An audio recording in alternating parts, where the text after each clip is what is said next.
श्री इमरान प्रतापगढ़ी। धन्यवाद सभापति महोदय, आपने मुझे आम बजट पर बोलने का मौका दिया। चलो भाई देखो अब मैं क्या करता हूँ। 83 मिनट 71 बार थपथपाई गई मेज, 14,417 शब्दों का बजट भाषण, और उस बजट में अपने लिए राहत तलाशती मिडिल क्लास की हैरत ज़दा आंखें। सभापति महोदय, मेरे हाथों में जो दस्तावेज है दरअसल ये देश के किसानों, गरीबों, मजदूरों की उम्मीदों का स्मारक है। ऐसा लग रहा है जैसे वित्त मंत्री महोदय ने बजट नहीं तैयार किया है बल्कि प्रधानमंत्री जी की मन की बात का संकलन तैयार किया है। सही पकड़े हैं। टूटा हुआ लश्कर का भरम देख रहे हैं, टूटा हुआ लश्कर का भरम देख रहे हैं और जिल्ले इलाही के करम देख रहे हैं। ताकत का नशा अक्ल पे हावी है तुम्हारी, तुम देख ना पाओगे जो हम देख रहे हैं। बात तो सही है। वित्त मंत्री महोदय ने इस बजट में महंगाई पर सिर्फ 10 शब्द बोला है। यही नहीं, अभी और सुनिए। वित्त मंत्री महोदय ने इस बजट में महंगाई पर सिर्फ 10 शब्द बोले हैं। जिस देश में टमाटर 100 रुपए किलो बिक रहा हो, उस देश की वित्त मंत्री के पास बजट में महंगाई पर बोलने के लिए सिर्फ 10 शब्द है। डीजल, पेट्रोल, आटा, चावल, दाल, सब्जी की महंगाई का तो कोई जिक्र ही नहीं। सावन चल रहा है तो प्याज और लहसुन का दाम पूछना तो शायद पाप होगा। मैंने तो यह भी सुना है कि वित्त मंत्री जी जो चीज खुद नहीं खाती हैं उसके दाम से उनका कोई लेना देना नहीं होता। ये गड़बड़ है बाबा। लेकिन इस बार बजट पेश करने के लिए पार्लियामेंट आने से पहले वित्त मंत्री जी ने दही और चीनी खाई थी। अब तो उनसे यह पूछा जा ही सकता है कि उन्हें दही, दूध और चीनी का रेट तो इन दिनों पता ही होगा। क्या उसे सस्ता करवाएंगी या नहीं सस्ता करवाएंगी? अगर पता है तो कृपया सस्ता करवाइए, क्योंकि इसी चीनी ने अमेठी में एक मंत्री महोदया का राजनीतिक कैरियर कड़वा कर दिया। सभापति महोदय, अपने शीश महलों में बैठे हुए सरकार के सांसद और मंत्री कह रहे हैं कि महंगाई कम हो रही है। संसद की कैंटीन से बाहर निकल करके एक चाय का कप खरीदिए, तब समझ में आएगा कि महंगाई कम हो रही है या बढ़ रही है। किसी एक दिन अपनी किसी मजदूर की तरह अपनी दिन भर की दिहाड़ी लेकर के बाजार जाइए और अपने बच्चों के लिए राशन खरीदिए, तब पता चलेगा कि महंगाई कम हो रही है या नहीं हो रही है। यहां बैठ करके बड़ी बड़ी बातें करना आसान है। ये चूनर धानी धानी भूल जाते, ये पुरवा की रवानी भूल जाते, जो आकर 4 दिन गांव में रहते तो सारी लंतरानी भूल जाते। सभापति महोदय, इलेक्टोरल बॉन्ड खरीदने के नाम छुपाने वाली सरकार, इलेक्टोरल बॉन्ड खरीदने वालों के नाम छुपाने वाली सरकार इन दिनों आम के ठेला लगाने वालों के नाम जानना चाहती है।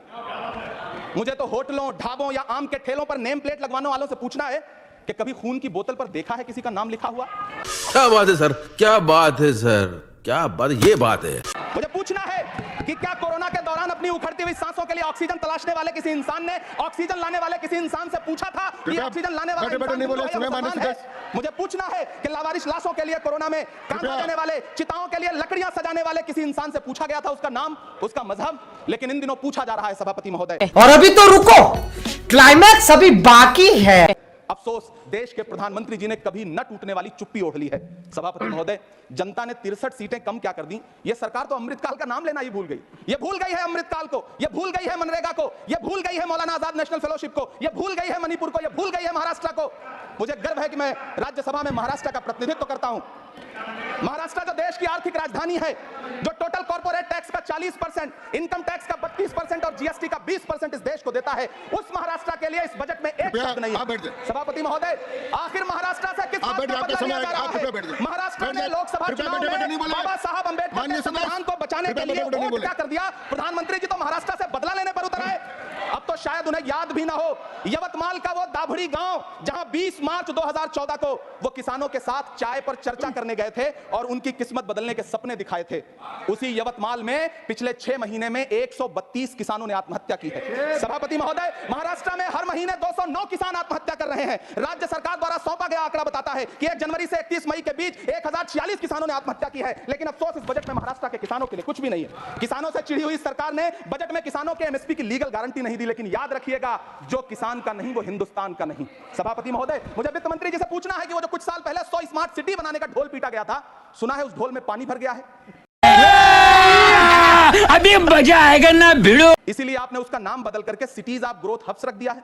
अच्छा है, नाम बदलने का खेल खेलते रहिए। आपकी कई सरकारें तो इसी वजह से चल रही हैं। इस सरकार को पढ़े लिखे लोगों से दिक्कत है सभापति महोदय, इसीलिए इस सरकार ने यूजीसी का बजट 66% कम कर दिया है। वाह जी सरकार। सभापति महोदय, मैं वित्त मंत्री जी के संज्ञान में लाना चाहता हूं कि किशनगंज में एएमयू सेंटर के पास 224 एकड़ जमीन है। यूपीए सरकार ने सोनिया गांधी जी की अगुवाई में 136 करोड़ रुपए एएमयू किशनगंज सेंटर के लिए सेक्शन किए थे, लेकिन आपकी सरकार ने पिछले 10 साल में उस 136 करोड़ में से सिर्फ 10 करोड़ रुपया रिलीज किया है।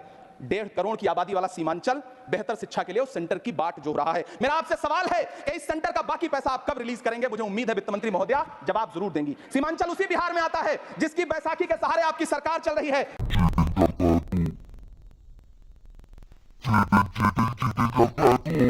वहां के लोगों को एम्स की जरूरत है। महानंदा और कोसी से होने वाली बाढ़ की तबाही को रोकने के लिए बांध बनाइए, सीमांचल के साथ सौतेला व्यवहार बंद करिए। इकोनॉमिक कॉरिडोर बनाने से किसी राज्य का विकास नहीं होगा, विकास होगा स्वास्थ्य और शिक्षा के बुनियादी मुद्दों के लिए बजट देने पर। सभापति महोदय, एक तरफ तो इस बजट में पीएम आवास योजना के तहत 3 करोड़ अतिरिक्त मकान देने की घोषणा है और दूसरी तरफ लखनऊ के अकबर नगर में 1280 वो मकान हैं जिन्हें रिवर फ्रंट बनाने के नाम पे बुलडोजर से जमींदोज कर दिया गया।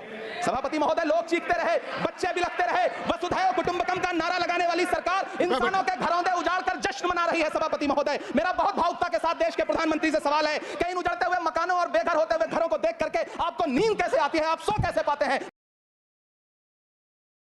मेरा सवाल है इस देश के प्रधानमंत्री से, या तो लोगों के घरों से उजाड़ना बंद करिए या फिर करोड़ों मकान बनाने की झूठी घोषणाएं करना बंद करिए। यह बजट झूठ का पुलिंदा है। यह बजट आपके पिछले साल के बजट का कट कॉपी पेस्ट है। यह बजट हमारे चुनावी घोषणा पत्र की नकल करने की एक बेईमान कोशिश है। लेकिन कहावत है ना कि नकल के लिए भी अकल चाहिए। मेरे हाथ में एक तरफ न्याय पत्र है जो हमारा है और दूसरी तरफ अन्याय पत्र है जो आपका है। इस सरकार को आलोचना सुनने की आदत नहीं है सभापति महोदय।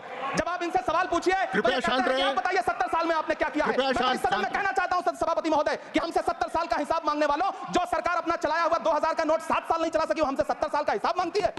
शाबाश बेटा।